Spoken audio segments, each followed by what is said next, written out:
సరే, మిత్రులందరికీ ఇక్కడ వచ్చినటువంటి పెద్దలందరికీ పేరు పేరున మేడే శుభాకాంక్షలు. అలాగే చికాగో నగరంలో మృతి చెందినటువంటి మృత వీరులందరికీ విప్లవ లాల్సలాం తెలియజేస్తూ,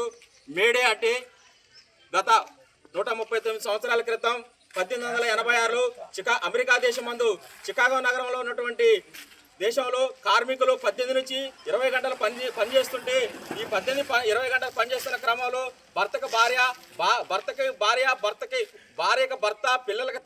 తండ్రికి పిల్లలు చూసుకోలేని పరిస్థితిలో ఉండి కనీసం వాళ్ళ యొక్క ఆరోగ్యాన్ని కూడా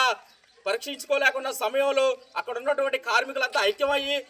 కనీసం మనకు 8 గంటల పనిదినం చేయాలని 8 గంటల పనిదినాల కోసం ప్రపంచం అంతా ఏకమై ప్రపంచ కార్మికులారా పోరాడితే పోయేదేం లేదు, బానిస సంఖ్యల తప్ప అనే స్లోగన్తో ముందుకు తీసుకొచ్చినటువంటి ప్రపంచ కార్మికుల ఐక్యత కోసం మేడే 4వ తారీఖు నాడు ప్రపంచ వ్యాప్తంగా ఉన్నటువంటి కార్మికులు అమెరికా దేశం ముందు చికాగో నగరంలో ఉన్నటువంటి లక్షలాది మంది కార్మికులు ధర్నా చేస్తుంటే, ర్యాలీ చేస్తుంటే అక్కడ ఉన్నటువంటి ప్రభుత్వం ఆ కార్మికులపై లాఠీ చార్జ్ చేసి తుపాకులతో వర్షం కురిపిస్తుండడం వల్ల అక్కడ ఉన్నటువంటి కార్మికులు, వందలాది మంది కార్మికులు చనిపోతే అక్కడ ఉన్నటువంటి కార్మికుల యొక్క రక్తంలో ఉన్నటువంటి తీసినటువంటి ఎర్రగొడ్డను తీసుకొచ్చి ఇదే కార్మికుల జెండా నేటి నుండి అనండి అక్కడ ఉన్నటువంటి కార్మికులు ఆ రోజు స్లోగన్ ఇచ్చిన జెండా ఈనాటి వరకు కూడా ఆ ఎర్ర జెండానే ఈ యొక్క కార్మికుల యొక్క రైతుల జెండాగా, కార్మికుల జెండాగా నేటి వరకు కొనసాగుతుంది. ప్రపంచ వ్యాప్తంగా ఉన్నటువంటి ఎర్ర జెండాను అనేక దేశాల్లో ఉన్నటువంటి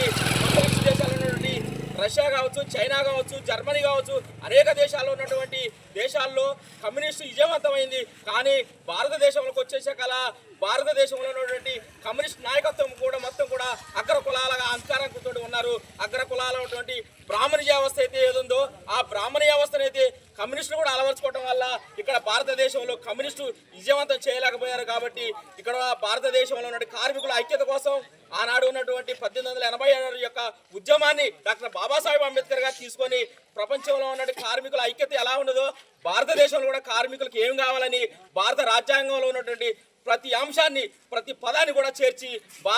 భారతదేశంలో ఉన్న కార్మికులకు భారత రాజ్యాంగం ద్వారా హక్కులు కల్పించినటువంటి ఆ మహానుభావుని కూడా ఈరోజు మనం యాదికి చేసుకోవాల్సిన అవసరం ఉన్నది. కాబట్టి అట్లాంటి మహానుభావుడి యొక్క భారతదేశంలో ప్రతి ఒక్క కార్మికుడికి, ప్రతి ఒక్క మహిళలకు, ప్రతి ఒక్క ఉద్యోగికి ఏం కావాలన్నటువంటి 1942 నుంచి 46లో ఉన్నటువంటి అన్ని అంశాలను క్లుప్తంగా సవరించి భారత రాజ్యాంగంలో పొందుపరిచినటువంటి గొప్ప మహామేధావైనటువంటి